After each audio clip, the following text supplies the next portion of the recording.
Assalamualaikum warahmatullahi wabarakatuh. Halo, halo, apa kabar? Senang sekali bisa kembali menjumpai Anda semua dalam program Off the Record, membaca berita di balik berita.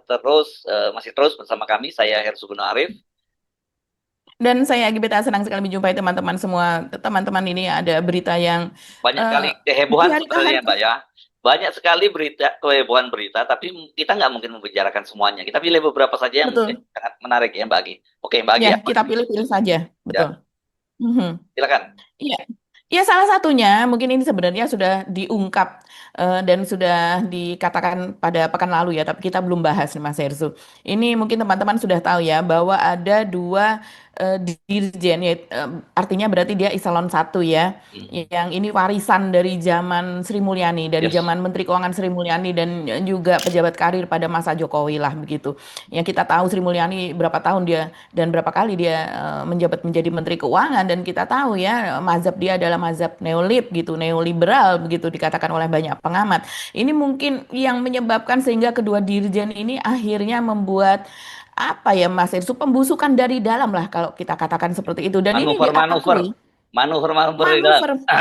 Betul, ini kan memberikan gambaran betapa kacau balaunya. Sebenarnya yang merusak itu tidak hanya dari antek-antek asing seperti yang dikatakan oleh Pak Prabowo, yang dari dalam pun gitu dan terutama yang misalnya dari Solo itu juga ikut merusak itu warisannya yang sekarang masih ada di pemerintahan begitu. Dan ini yang sebenarnya lebih kacau kalau yang merusak itu dari dalam.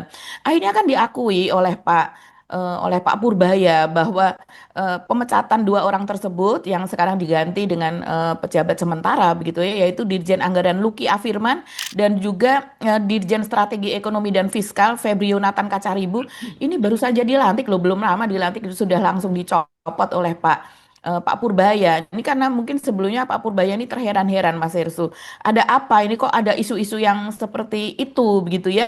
Dan akhirnya dia mencopot sendiri setelah mencari tahu dan apa isu yang ada di dalam di internal sendiri yang membocorkan soal itu dan sekarang kalau kita bertanya ke orang-orang yang ada di Kementerian Keuangan mereka tutup mulut gitu ya mungkin karena Yes. takut ya ini namanya pejabat karir kan orang-orangnya juga sampai sekarang juga masih ada di dalam juga gitu. Ini apa sih yang Ya. dikatakan oleh Purbaya pada saat membicarakan hal itu kepada media dia mengatakan yang gue agak heran, ada yang saya bilang tadi, informasi yang keluar bahwa Menteri Keuangannya tertutup. Jadi mereka menyebarkan itu. Nggak bisa bahasa Inggris. Kan lucu. Pak Iya. Purbaya ini lulusan Purdue dari ITB University. memang, Ya, tapi ya. S2 S3-nya dari Purdue University begitu. Kalau Terus S1, kemudian S2, S3 itu bisa sampai 5-6 tahun ya, berarti di sana ya Mbak Agi ya, di Amerika ya. betul, Parah banget ya kalau iya. nggak bisa bahasa Inggris gitu ya. Iya, nggak mungkin lah. Dan dia kan, kalau Hmm. tidak saya salah ingat, dia pernah berkarir berapa tahun di Schlumberger. Ya, Hmm. saya dulu kebetulan kantor saya juga apa satu gedung dengan Schlumberger dan kita juga harus bisa berbahasa Inggris paling tidak begitu ya, selain bahasa asing lain kalau Hmm. bekerja di perusahaan asing begitu. Ya. Ya, dia mengatakan nggak bisa bahasa Inggris dan kalau bisa jangan dibawa ketemu investor karena dia akan mengacaukan katanya.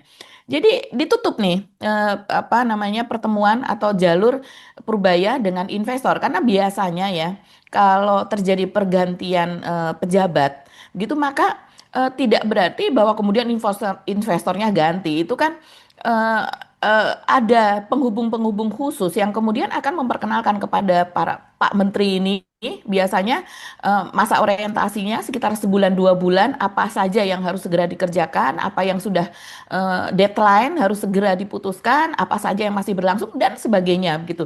Jadi dia masih masa orientasi tersebut. Kalau saya menduga dengan pernyataan Pak Purba yang mengatakan demikian, jangan dibawa ketemu investor kalau karena dia akan mengacaukan. Katanya itu dari internal kata dia. Jadi kita rapikan itu sedikit. Jadi dirapikan maksudnya dengan membuang dua orang dirjen tersebut. Jadi kasihan betul Pak Purbaya ya. Walaupun awalnya Simulasi. dia menyatakan rotasi biasa. Katanya kan gitu tadinya Betul, awalnya. awalnya Ya, memang seperti tapi kita juga sudah agak menduga ya ya ketika Pak pastilah. Purbaya kemudian roadshow ke New York, roadshow ke luar negeri, kemudian menjelaskan kepada para investor. Ternyata salah satu yang dijelaskan adalah soal itu begitu. Selain itu Purbaya mengungkapkan ada misleading terkait posisi kas negara 120 triliun. Ini Ya, yang SAL itu ya, rame banget saldo ini. anggaran. Ya, udah kita bahas lama ini ya. Sisa anggaran Sudah lebih itu kita ya, bahas Mbak ya. lama. Ya. Betul. Dalam narasi yang beredar, posisi kas ini hanya mencukupi untuk 2 pekan, dia bilang begitu.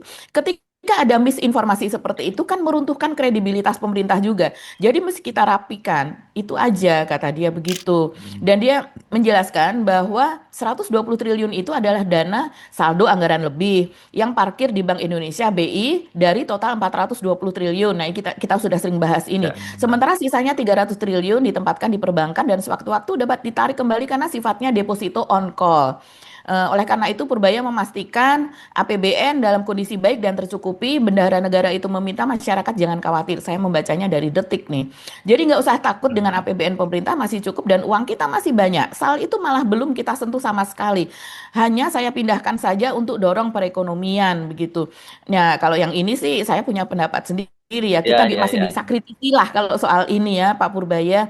Karena memang yang 300 triliun itu dari 200 di termin pertama dan 100 di termin kedua yang dimaksudkan untuk menggerakkan ekonomi terutama sektor UMKM gitu ya, apa usaha kecil dan menengah itu ternyata sampai sekarang masih belum kelihatan gitu dampaknya bahwa kemudian itu bisa menggerakkan ekonomi dan sebagainya kita malah belum lihat. Dan Pak Pubaya Dan sendiri kan juga kesal marah-marah ya kenapa dan malah justru ya, diberikan SBN ya dan gitu. kan juga nggak bisa itu setiap saat ditarik duitnya begitu saja kalau sudah kadung disalurkan ke kredit-kredit yang lain termasuk juga ke memberikan SBN itu kan bagi.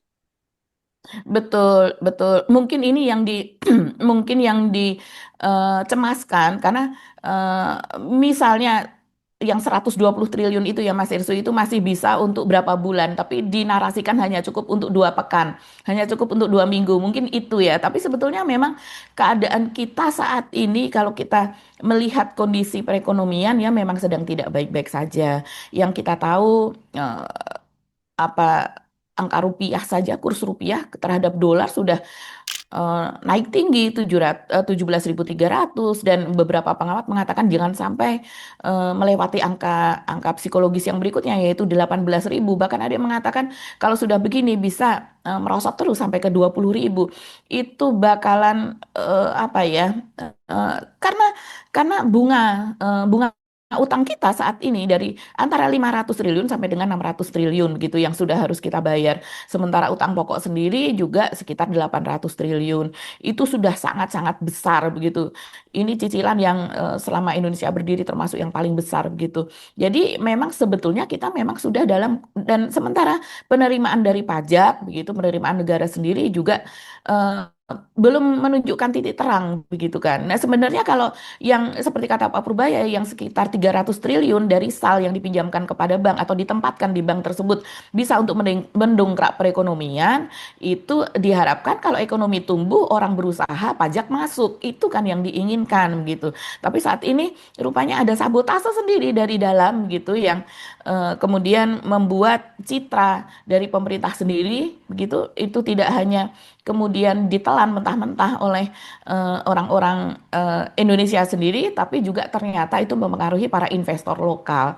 Dan satu lagi sih sebenarnya Mas Irsu kalau saya lihat Pak Purbaya mengatakan ketika dalam pertemuan di New York itu di situ ada IMF juga International Monetary Fund gitu yang kita tahu lah kalau dengan Bank Dunia memberikan pinjaman biasanya itu adalah untuk pembangunan ya bisa untuk infrastruktur, kesehatan, pendidikan apa dan sebagainya yang intinya adalah untuk membangun sebuah negara gitu. Sementara kalau IMF biasanya dia menawarkan pinjaman seperti itu, namanya juga monetary ya. Jadi dia melihat bahwa situasi moneter atau kondisi moneter di negara yang dia tawari untuk dipinjami begitu ya, untuk menyalurkan utangnya itu biasanya memang dia melihat wah ini kondisi keuangannya sedang tidak baik-baik saja gitu. Dia butuh dana begitu, kondisi keuangannya tidak liquid dan sebagainya. Nah, sebenarnya dengan Pak Purbaya mengatakan bahwa IMF menawarkan itu kita loh Ngapain IMF menawarkan? Biasanya IMF kepada negara-negara yang baik-baik saja keadaan moneternya, dia tidak akan menawarkan begitu saja. Tapi dalam hal ini kan Pak Purbaya mengatakan, oh no, begitu kan, saya tidak akan ambil utang itu. Begitu karena kondisi keuangan negara masih masih baik sampai saat ini, dan dia mengatakan ya orang IMF pun tersenyum kecut lah begitu kan, karena mereka ya tentu saja kalau kita mengambil utang dari IMF, mereka biasanya begitu menawarkan suku bunga yang sangat tinggi, sehingga banyak sekali orang yang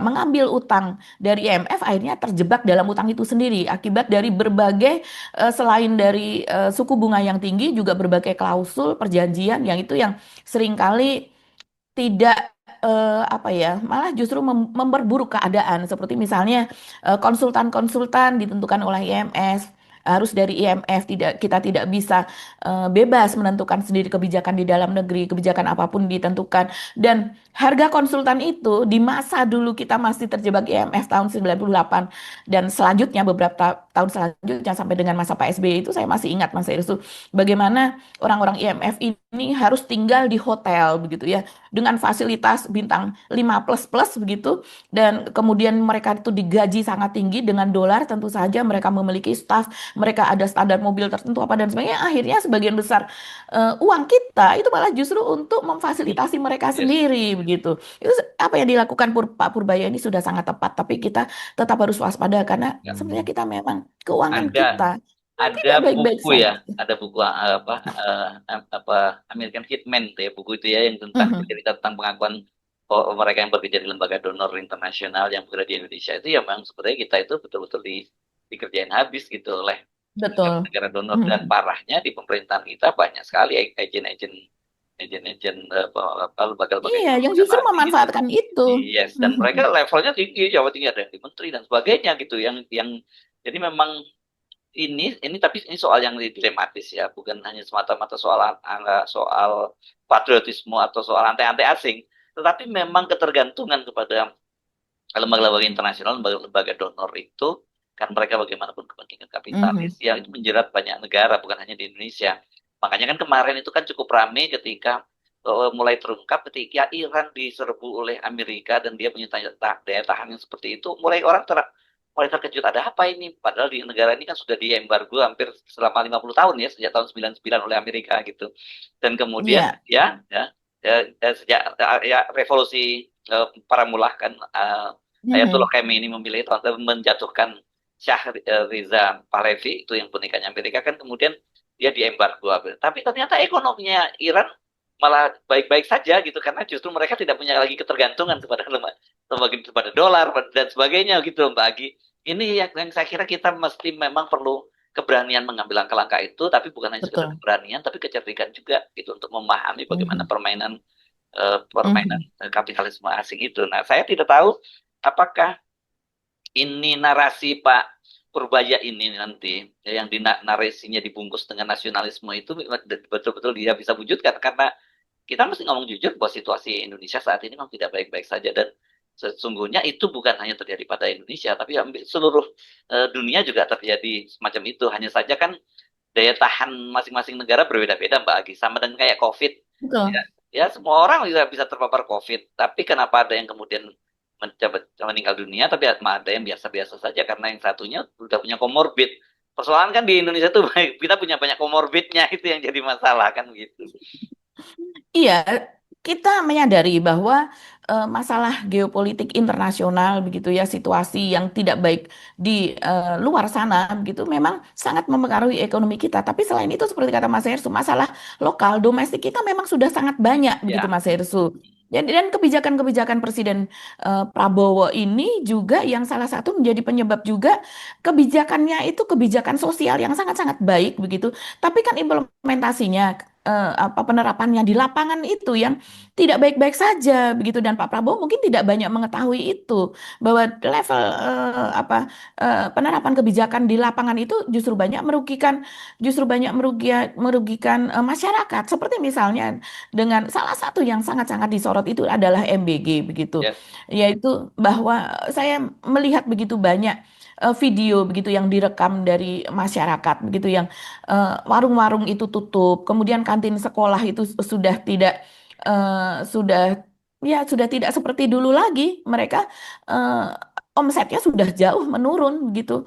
Begitu juga di harga-harga misalnya ayam itu bisa melonjak sangat tinggi kita tahu ya karena memang sejak adanya MBG itu kan masuk ke dalam dapur SPPG itu begitu dan harga harga yang tinggi itu terpaksa harus dinikmati oleh masyarakat luas begitu yang walaupun di dalam keluarganya tidak ada yang masuk dalam skema MBG penerima manfaat MBG dia pun harus menerima kenyataan tersebut harga-harga tinggi yang kemudian ketika Teddy kemarin Seskap Teddy mengatakan bahwa banyak sekali inflasi pengamat. Pengamat itu tidak sesuai dengan background ilmunya. Dia mengatakan begitu-begitu juga selain soal inflasi pengamat juga soal harga-harga di luar yang katanya tidak stabil. Loh, padahal harga baik-baik saja stabil. Ya karena mungkin Teddy tidak pernah belanja begitu. Jadi dia tidak tahu.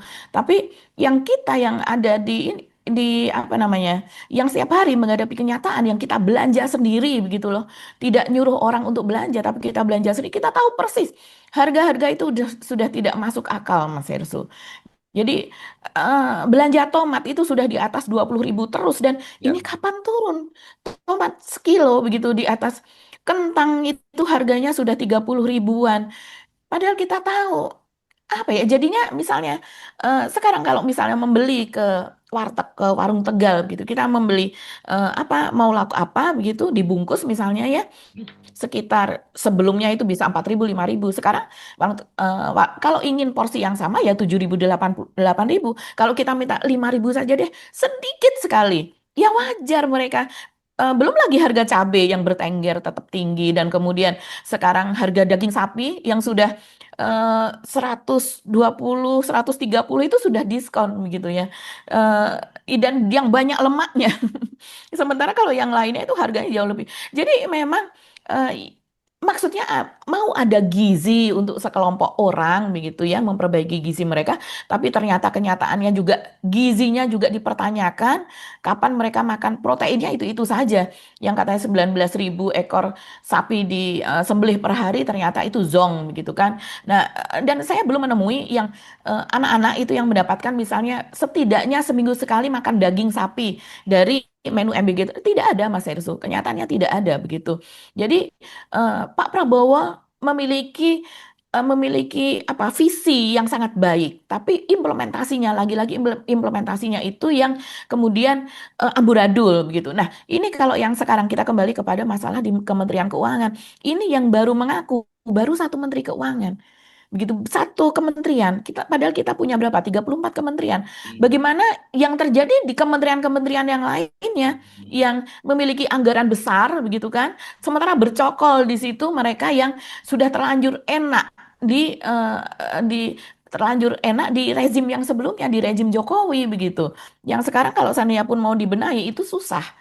Nah, mereka ingin stay di keadaan yang seperti itu, begitu. Begitu juga sayangnya menteri-menteri ini tidak seperti kata Teddy, banyak sekali yang tidak kompeten sesuai dengan ilmu di belakangnya. Mereka banyak yang dari partai apa dan sebagainya, dan kemudian juga ingin memasukkan orang-orangnya ke dalam. Ini kan makin complicated akhirnya. Jadinya yang terjadi bukannya justru mereka bekerja dengan sangat baik, menjadi satu kesatuan untuk menggolkan visi dan misi dari pemerintah sesuai dengan rancangan eh, negara, rancangan anggaran pendapatan negara RAPBN seperti itu, tapi malah justru gontok-gontokan di dalam. Dan saya sudah melihat ini ada di beberapa kementerian yang seperti itu.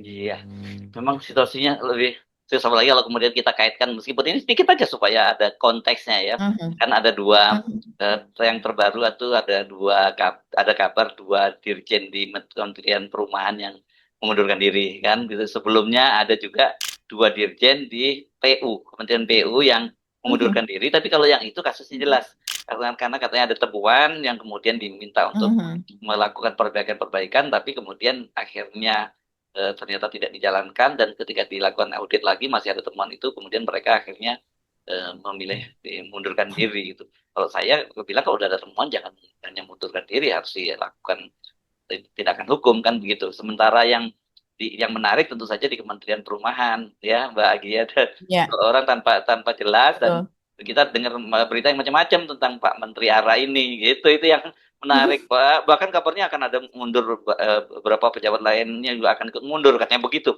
Kita belum tahu apanya ini tapi rumornya di media sosial seperti itu. Nah, ini kan menambah rumit persoalan gitu ya Mbak Agi. Apalagi kan sekarang baru Betul. saja Pak Prabowo kan kita singgung dikit lah supaya ada konteksnya ya baru saja melantik Mhm. pejabat menteri dan pejabat baru kan yang dilihat digantikan yang menteri yang diganti itu adalah Menteri LH siapa sih namanya Hanif Nurofik Hanif Faisal. Hamid siapa Pak? Hanif Faisal Nurofik, ya. Hamid Faisal Nurofik ya itu kan kemudian dia digeser menjadi Wamenko-nya Pak Menko Pangan yang masuk itu Jumur Mhm. Hidayat. Oke Jumur Hidayat kita tahu dia adalah seorang aktivis yang menarik ini figurnya Anda bisa nonton di Herzogenaurach Point dia 2 kali masuk penjara dan 2 kali ke istana gitu karena dulu zaman mahasiswa di era Orde Baru dia pernah masuk penjara dan kemudian zamannya Pak Pak SBY dia menjadi kepala BNP 2 TKI gitu kan sampai 7 tahun loh Iya. dan kemudian yang Mhm. terus kemarin belum lama eranya Pak Jokowi bersama Saganda Nainggolan dia masuk tambah Anton Permana dia masuk penjara lagi itu karena cuitan di Twitternya sekarang dia tiba-tiba balik lagi Betul. ke istana dan kita tahu kok orang yang memerintahkan penangkapan dan sebagainya itu sekarang ada bersama dia di kabinet itu kan jadi menarik itu dari sisi Sagandanya tapi yang lain yang banyak disorot itu kok tiba-tiba Dudung masuk lagi ke lingkungan presiden KSP, sana ya. jadi KSP dengan Kodari dan Mhm. Kodari kemudian menjadi kepala Badan Komunikasi pemerintah menggantikan Anggaraka ya kalau Anggaraka memang terlalu banyak pekerja overload Terlalu ya banyak ya jabatan, ya ya. ya wajar dia tapi kenapa kok Kodari kan itu banyak yang juga mempersoalkan terus kemudian yang juga menarik orangnya Jokowi ini Jokowi banget kan dua-duanya Jokowi banget kan sebenarnya Kodari dan Hasan Nasbi itu sekarang Hasan Nasbi masuk lagi sebagai penasihat khusus presiden bidang komunikasi kalau penasihat khusus sih memang tidak terlampau operasional ya Mbak Agi ya kalau diperlukan aja nanti mungkin dipakai tetapi tetap saja itu simbol karena kemarin kita ingat kan dia sudah mulai dia hadir lagi ketika Pak Prabowo bertemu dengan para influencer dan juga wartawan pada waktu itu kan dia yang jadi moderator ya gitu. Ya ini orang kemudian Pak maunya orang kalau lihat dalam situasi begini harusnya reshuffle-nya jangan parsial dan kemudian yang dimasukkan orang-orang itu saja mestinya harus wajah baru dan tidak parsial. Itu yang disoroti banyak Mbak Agi. Iya, iya, iya. Sedikit mengomentari soal reshuffle tersebut, ya. Ini saya bukan bukan mengomentari soal Jumhur sebagai pribadi. Sebagai sosok pribadi dia orang yang apa namanya selalu ingin berkeadilan, membela kebenaran apa dan sebagainya. Makanya dia sempat masuk ke penjara apa dan sebagainya. Tapi dengan pengangkatan Jumhur yang kita tahu aktivisnya lebih banyak aktivis politik, aktivis pembelaan kepada buruh dan sebagainya. Sekarang masuk ke lingkungan hidup. Lingkungan hidup itu bukan persoalan yang mudah begitu ya. Ya, Eh, Begitu banyak orang yang lebih paham lingkungan hidup, tapi yang dipilih adalah jumhur begitu kan. Yang ini artinya dan saya juga setuju ada orang yang misalnya misalnya dari bidang hukum, kemudian dia masuk ke pendidikan apa dan sebagainya. Orang selalu belajar dan mungkin dia bisa menghandle itu begitu. Tapi artinya dengan pengangkatan jumhur sendiri ini kan membalikkan apa yang dikatakan oleh Teddy yang dia mengatakan bahwa ada inflasi pengamat. Ya ini buktinya inflasi pejabat dari teknik fisika begitu Bang Jumhur ini kemudian dia masuk ke lingkungan hidup begitu. Yang tidak sesuai juga dengan latar belakangnya. Apakah kalau pejabat boleh inflasi tapi pengamat tidak boleh inflasi begitu kan?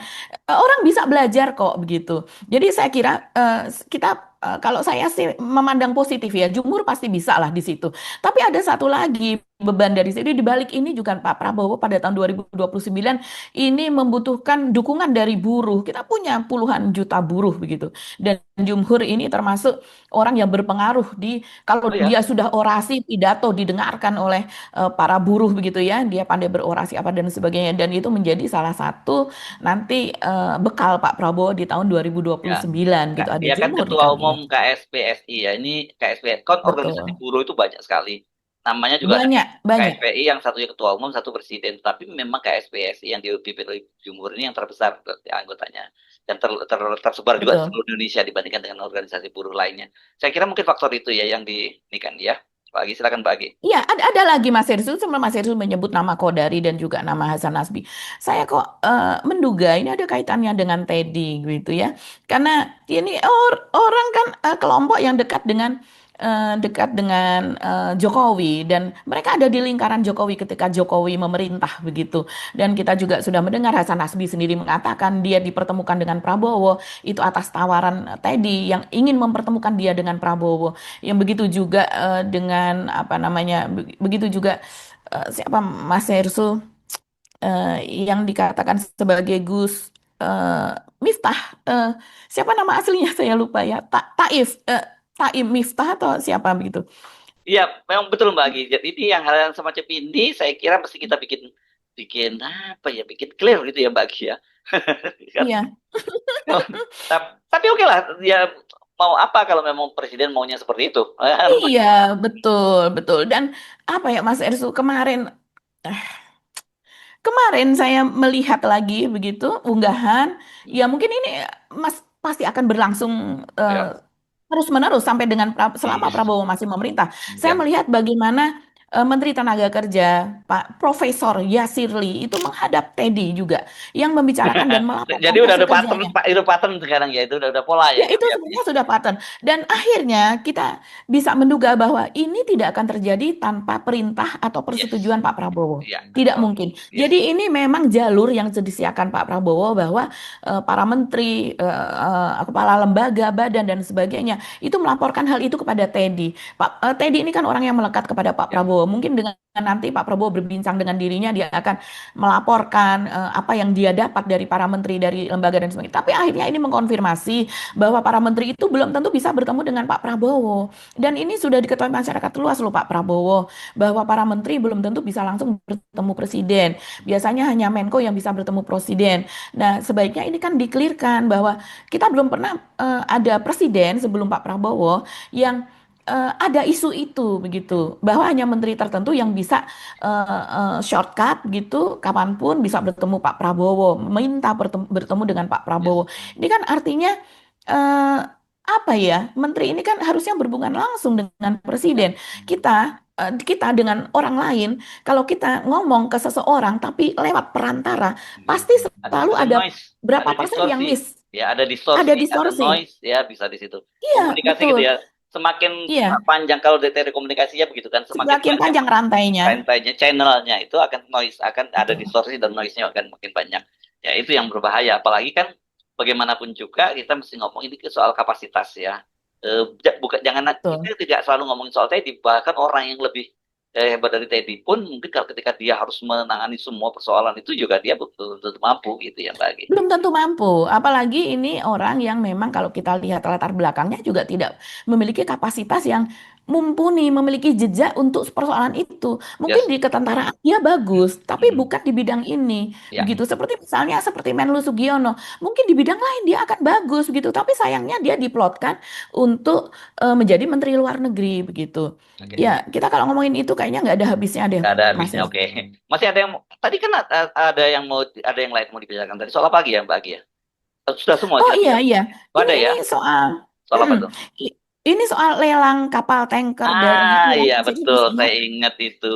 Ya ya. Mm-mm. Yang Iya, iya. MT Arman 114 itu ya. Betul, betul. Namanya MT Arman 114 gitu.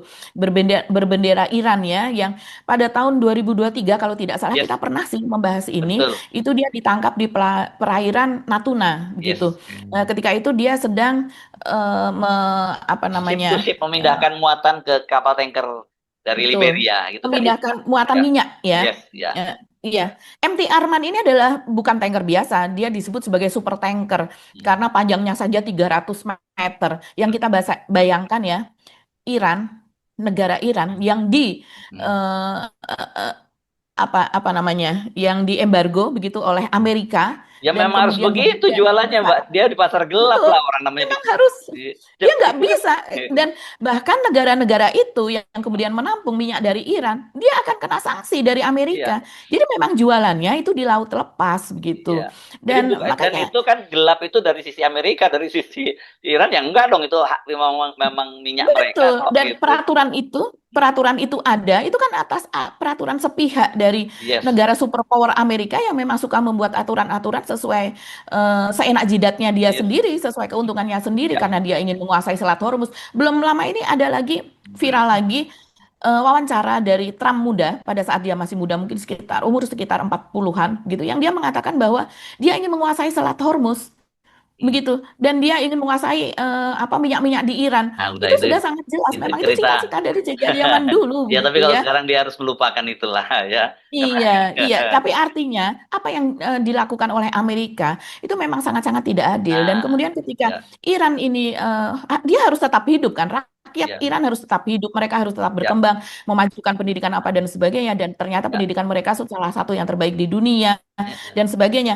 Dan akhirnya dia menjual minyaknya di laut lepas. Ini saya curiga, Mas Hersu. Saya cari ya kapal Iran yang ditahan oleh Malaysia kok nggak ada ya? Atau saya belum menemukan beritanya Padahal begitu. itu banyak loh Dan di kemudian Selat Malaka itu banyak itu transaksinya kan memang seperti banyak itu itu ya. pasti. Tapi Ya. kenapa kemudian entah kalau kalau dalam skenario skenario biasanya kami tahu tapi kami tidak mau melihat, Aha, pura-pura tidak melihat begitu kan, dan tidak mempersoalkan itu.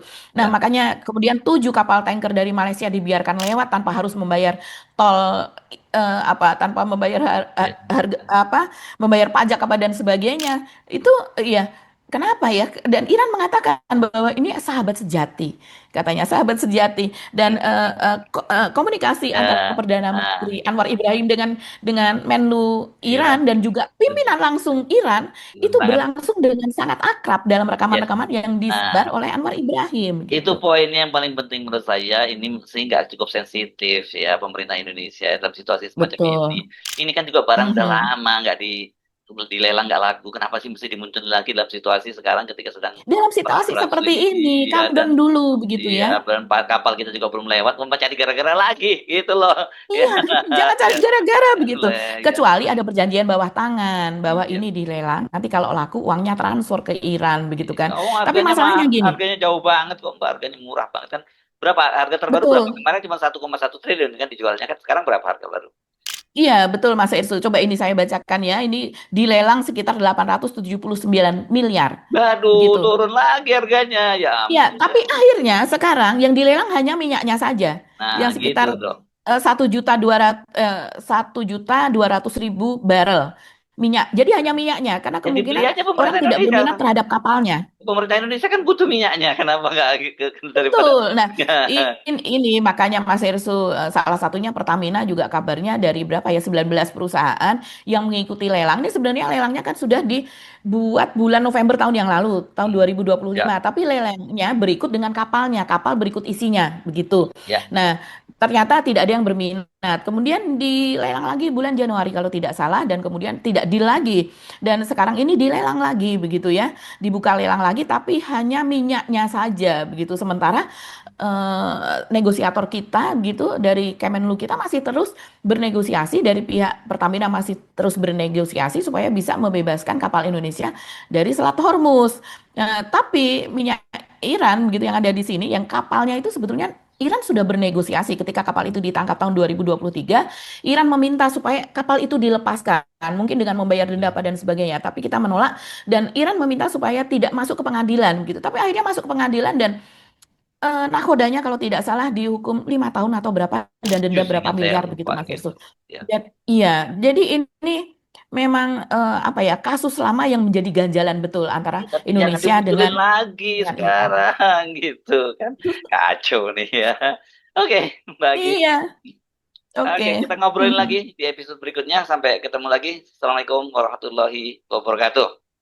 Waalaikumsalam warahmatullahi wabarakatuh. Salam makan sehat. Salam akal sehat.